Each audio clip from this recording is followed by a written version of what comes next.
आइए दोस्तों, आज के वीडियो में हम देखेंगे प्रीसेट्स के बारे में कि प्रीसेट्स कैसे बनाते हैं वर्क बेंच में। मान लीजिए कि अगर आपका सपोज़ प्रीसेट्स हम कब यूज़ करेंगे, जैसे कि मान लीजिए कि अगर आपका कोई शो में आपके 8 रिसीवर गए और वहाँ पे कोई आपके जो टेक्नीशियंस या इंजीनियर उन्होंने फ्रीक्वेंसी स्कैन किया वो पर्टिकुलर एरिया के लिए, और उन्होंने वो फ्रीक्वेंसी वहाँ पे चढ़ा दिया आपके रिसीवर में। अब मान लीजिए कि आपका वापस वो सारे 8 रिसीवर इन वापस वेयर हाउस में आ रहे हैं, वो कोई दूसरे शो में नहीं जा रहा है। अब आप उसको डिफ़ॉल्ट मोड में करना पड़ेगा। उसके लिए आप ऐसा तो नहीं करोगे कि हर रिसीवर में जाके उसको उसके जो प्रॉपर्टीज़ को चेंज करते रहोगे, बहुत टाइम कंज्यूमिंग होगा। और आजकल because of technology and work bench वो सब ईजी हो जाता है। तो अभी जैसे कि मेरे पास को ऑनलाइन अभी डिवाइसेस है नहीं, तो मैं ऑफलाइन से आपको एक्सप्लेन कर पाऊँगा। तो यहाँ पे मैं ऐड न्यू डिवाइसेस जाता हूँ और यहाँ पे मैं श्योर में जाऊँगा और मैं एक्सेंट डिजिटल ए बैंड में मैं G57 में जाऊंगा, जो कि है 470.125 से लेके 607.875 मेगा हर्ट्स में।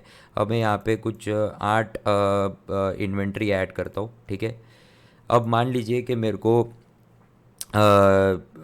प्रॉपर्टीज़ बनानी है। अभी मेरा ये 8 जो है रिसीवर्स है वो मेरे शो के लिए गए और यहाँ पे चेंजेस हो चुके हैं। यहाँ पे फ्रीक्वेंसी के भी चेंजेस हो चुके हैं, नेम भी वहाँ पे उन्होंने अपने हिसाब से चेंज किया। अब मेरे को उसको डिफ़ॉल्ट मोड में लाना है। तो अब मैं क्या करूँगा कि उसको कॉन्फ़िगरेशन करूँगा प्रीसेट को। तो वो कैसे करेंगे, यहाँ पे जो आइटम प्रॉपर्टी में प्रीसेट्स है उसमें मैं यहाँ पे जाऊँगा ऐसे, और मैं यहाँ पे कॉन्फ़िगरेशन करूँगा और ये डायलॉग बॉक्स खुलेगा, ठीक है। ये डायलॉग बॉक्स जैसे ही खुलेगा तो यहाँ पे जाके मैं उसको मैं क्या करूँगा कि यहाँ जाके मैं उसको प्लस ऐड प्रीसेट करूँगा। तो जैसे ही मैं ऐड प्रीसेट करूँगा तो मेरे को इतने सारे ऑप्शंस दिखेंगे। अब जैसे कि मान ये यूनिवर्सल प्रीसेट के बारे में मैं समझा देता हूँ। जैसे कि अगर आप कभी अगर आपके पास एक्सेंट डिजिटल नहीं है, बहुत सारी इन्वेंट्रीज है, ठीक है, और आपको एक कॉमन प्रॉपर्टी, आपका एक common presets apply, common property apply करना है, आपके कोई भी BLX है, QLXD है, तो आप ये यूनिवर्सल प्रीसेट्स चूज़ कर सकते हो। अब जैसे कि एक्सेंट डिजिटल है, तो एक्सेंट डिजिटल में मैं क्या करूँगा, यहाँ पे पहले एक नाम दे दूँगा, एक्सेंट डिजिटल करके प्रीसेट्स वेयर हाउस, ऐसे करके मैं नाम दे देता हूँ, ठीक है। तो मैं इसको सेव कर दूंगा तो ये ऑटोमेटिकली अब आ जाएगा। अब क्या है, अब हर एक BLX है, QLXD है, एक्सेंट है, ये सबके अलग अलग प्रॉपर्टीज़ है। बिकॉज प्राइस रेंज के कारण एक्सेंट बहुत हाई एंड है शोर का, तो उसके बहुत सारे हाई फीचर्स है, और BLX के कम है, एकदम लो है। तो BLX में अलग प्रॉपर्टीज़ होगी, QLX में अलग। तो हर एक आपके मॉडल में जो मॉडल होता है उसकी अलग प्रॉपर्टीज़ होती है। जैसे कि एक्सेंट डिजिटल के बारे में हम देखेंगे। अब कोई भी प्रॉपर्टी को एनेबल करना है तो मेरे को यहाँ पे टिक मार्क करना पड़ेगा और उसको नाम देना पड़ेगा एक्सेंट डिजिटल माइक, ऐसे करके, ठीक है। तो जैसे ही मैं वो नाम वो प्रॉपर्टी दूंगा तो वो यहाँ पे चेंज हो जाएगा। जैसे कि यहाँ पे ये स्टार आ जाएगा, ठीक है।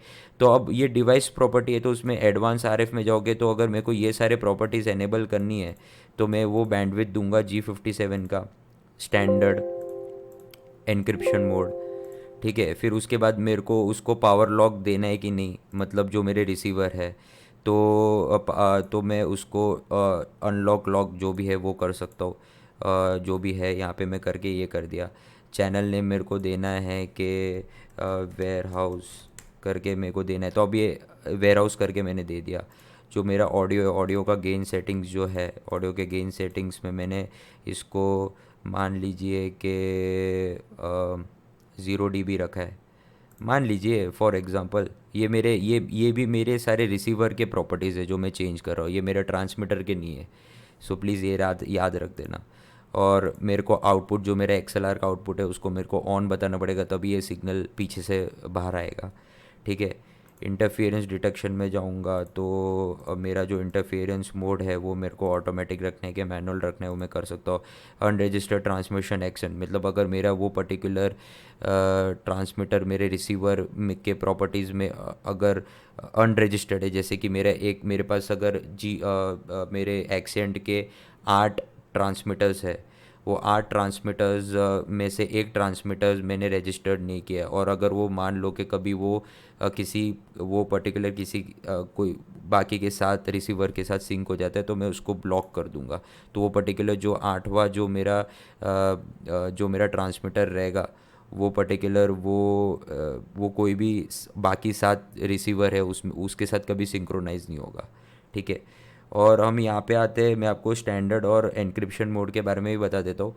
जैसे कि एन्क्रिप्शन मोड ये होता है कि जैसे कि आपका व्हाट्सएप में एन्क्रिप्टेड मैसेजेस रहता है, मतलब आपका और आप किसी के साथ कम्युनिकेट कर रहे हो, तो वो बहुत आपके चैट्स बहुत सिक्योर्ड रहते हैं, वो व्हाट्सएप की कंपनी को भी पता नहीं चलेगा कि आप क्या चैटिंग कर रहे हो। वैसे ही सेम रिलेशन होता है आपका ट्रांसमीटर और रिसीवर का।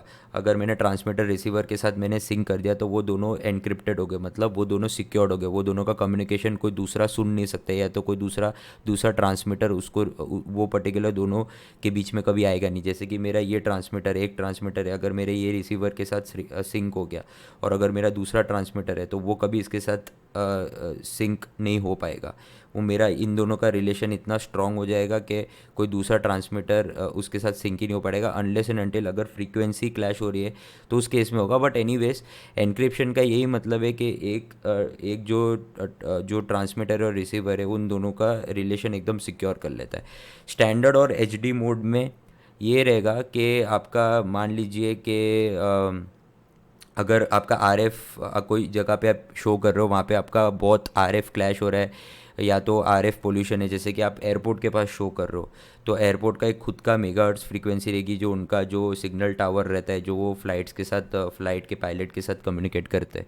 तो अगर वो नड़ रहा है तो उस केस में आप एच डी मोड यूज़ कर सकते हैं। तो बेसिकली एच डी मोड क्या करेगा कि जो आपका suppose channel to channel spacing, channel to intermode spacing है, तो उसके बीच में वो इतना ज़्यादा फ्रीक्वेंसीज एलोकेट कर देगा। जैसे कि अगर आपका बैंडविड्थ, अगर सपोज मान लीजिए कि मेरा जो रेंज है 470 टू 600 है, और उसमें 400 से लेके 500 में एकदम आपका स्पेक्ट्रम ब्लॉक हो चुका है बिकॉज ऑफ अदर ट्रांसमीटर्स और रिसीवर और आर एफ एनवायरमेंट प्रॉब्लम्स। अभी आपके पास रेंज बचा है 500 टू 600, तो जब आप एच डी मोड करोगे तो वो इतने सारे फ्रीक्वेंसीज आपको अलॉट करके फोर्सफुली वो एलोकेशन इतना कर देगा कि आपको फ्रीक्वेंसीज बहुत मिलेगी और कंपैटिबल फ्रीक्वेंसीज मिलेगी, और आपके पास बहुत सारी बैकअप फ्रीक्वेंसी रहेगी, जिसके कारण आपको कोई शो पे प्रॉब्लम नहीं होगा। तो इसलिए एच डी मोड यूज़ करते हैं। स्टैंडर्ड मोड में वही होगा कि अगर आपको 500 से 600 का रेंज है और सपोज मान लो 400 टू 500 में बहुत सारा आर एफ नॉइज़ है, और उसमें 435 से लेके 450 तक फ्रीक्वेंसी फ्री है, तो स्टैंडर्ड मोड में वो अपने हिसाब से करेगा, बट इतना सारा फ्रीक्वेंसीज नहीं दे पाएगा as compare to H D mode. तो यही है, ठीक है। और फिर उसके बाद आई आर प्रीसेट्स। अब ये जो है ये बहुत इंपॉर्टेंट है। ये जो आई आर प्रीसेट्स है ये आपके ट्रांसमीटर के प्रीसेट्स है, क्योंकि ये आपके जैसे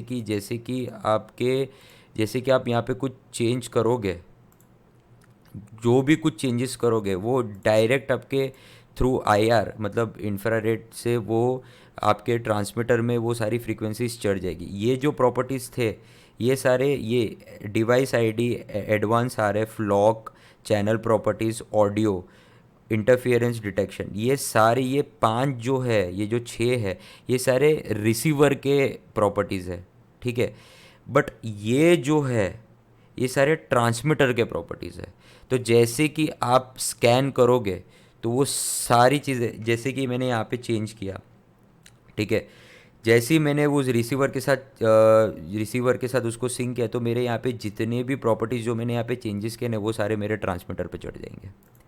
तो जैसे कि मैंने आर एफ पावर लेवल, मतलब आपका जो आर एफ का पावर है कि अगर आपका जो ट्रांसमीटर और रिसीवर के बीच का एक डिस्टेंस है, अगर सपोज़ मान लो कि उसको आपको आर एफ पावर बढ़ाना है, तो आप उसका जो ट्रांसमीटर का जो पीछे का जो एंटीना का जो पावर है उसको आप बढ़ा सकते हो, उसको नॉर्मल, हाई और लो कर सकते हो। मैं तो नॉर्मल ही रखता हूँ, क्योंकि अभी अगर इसका भी एक पीछे रीज़न है कि अगर आप उसको आर एफ हाई कर दोगे तो आपका स्पेक्ट्रम में, अगर सपोज़ आपने स्कैन किया और तो आपका अगर ऑलरेडी कुछ आर एफ एनवायरनमेंट है, तो आपका क्या होगा कि वो पर्टिकुलर जो जो स्कैन डेटा में जो आपको पर्टिकुलर कैरियर मिला है उसका नॉइज़ फ्लोर बढ़ जाएगा, नॉइज़ लेवल बढ़ जाएगा। अगर आर एफ पावर बढ़ा दिया अपने ट्रांसमीटर का तो नॉइज़ लेवल बढ़ जाएगा, तो आपको नॉइज़ेस सुनाई देंगे आपके स्पीकर के थ्रू, जो आपके स्पीकर से आ रहे हैं।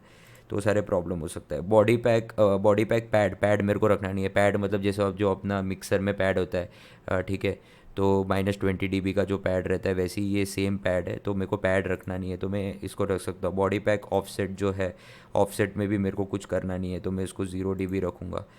हैंडल्ड ऑफसेट भी मैं इसको 0 dB रख दूँगा। और plug in plug on power उसको ऑफ रखूँगा, प्लग ऑन इनपुट पैड इसको ऑफ रखूँगा, ठीक है। प्लग ऑन ऑफसेट इसको मैं 0 dB रख दूँगा। हाई पास में मेरे को, अगर मेरे को हाई पास में यहाँ से कुछ नहीं करूँगा बिकॉज मैं इसको बोर्ड से ऑपरेट करूँगा, तो मेरे को यहाँ से ऑफ ही रखना है। म्यूट मोड ऑफ रखना है। लॉक मेरे को पावर लॉक कर देना है। बैटरी टाइप अभी no change, polarity no change, ठीक है। अब मैं इसको सेव कर दूंगा। तो मैंने 20 प्रॉपर्टी सेव की, इसलिए या तो अब मेरा इसमें जो होगा, मैं इसको सेव कर दिया और इसको क्लोज़ कर दिया। तो मेरे यहाँ पे जैसे मैंने क्लोज़ किया तो यहाँ पे मेरा 24 प्रॉपर्टीज़ में चेंज किया है। अब मान लीजिए कि अभी मेरा ये जो 8 रिसीवर है ये मेरे शो से आए हैं, ठीक है। अब मेरे को इसको डिफ़ॉल्ट मोड में डालना है, तो मैं सब सिलेक्ट करूँगा, इसको मैं सिलेक्ट करूँगा और मैं जैसे ही अप्लाई करूँगा तो ये सब कुछ चेंज हो जाएगा उसमें। अप्लाई, ये वेयरहाउस सारी चीज़ें आ गई, ठीक है। तो फिर आज हमने इसके बारे में ये सारी चीज़ें सीखी है कि प्रीसेट्स कैसे बनाते हैं। प्रीसेट्स आर वेरी इंपॉर्टेंट दोस्तों। अगर आपका, क्योंकि क्या होता है कि अगर आपने प्रीसेट्स चेंज नहीं किए तो दूसरे शो में जब वो रिसीवर जाता है तो जो वहाँ का टेक है वो परेशान हो जाएगा। तो उसको परेशानी ना दे, इसीलिए हम ये प्रीसेट्स बनाते हैं और इसका हेल्प लेते हैं। So thank you for watching this video. I hope आपको ये वीडियो पसंद आया and please subscribe to my channel and जितना हो सके आप ये वीडियोस को शेयर कीजिए क्योंकि बहुत इंपॉर्टेंट है। Okay, thank you so much.